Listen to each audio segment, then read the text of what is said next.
Hi everyone, my name is Alistair Reid and I'm the digital editor here at First Draft, based in London. I'm going to be running through the 7 types of mis and disinformation that we often see online. And it's important, the reason that we talk about 7 types of mis and disinformation is it's important to think about this as a spectrum. It's not just fake news, it's not just black and white, true and false, but it's a kind of scale of different shades of grey, of intent and of how things are perceived and any actual kind of meaning to deceive.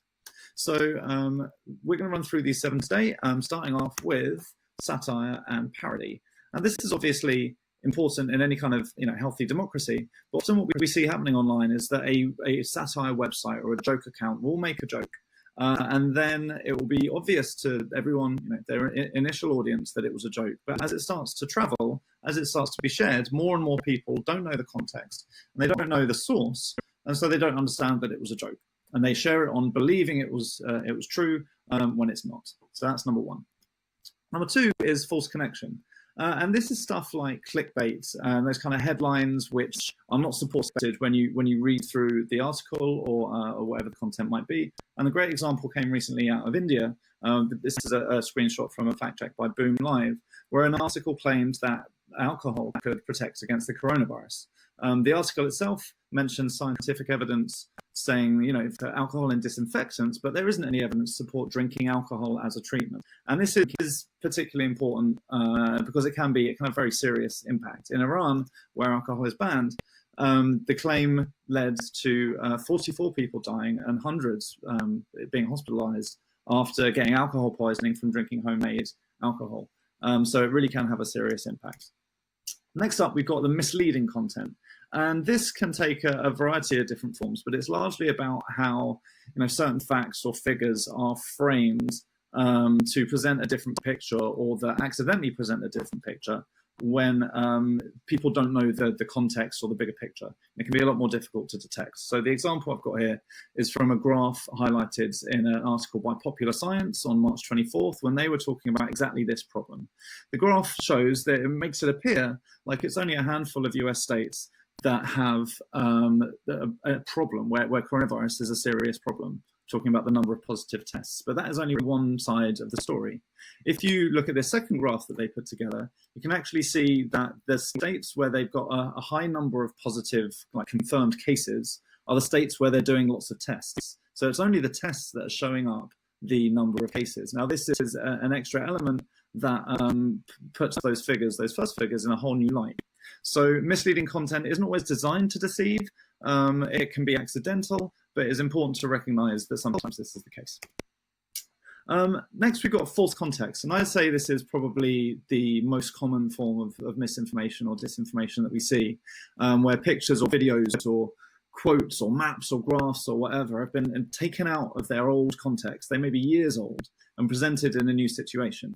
In this example here, there was a map that was used by a whole load of news organizations in the UK and Australia to claim that 60,000 Wuhan residents, where lots of people from Wuhan had traveled.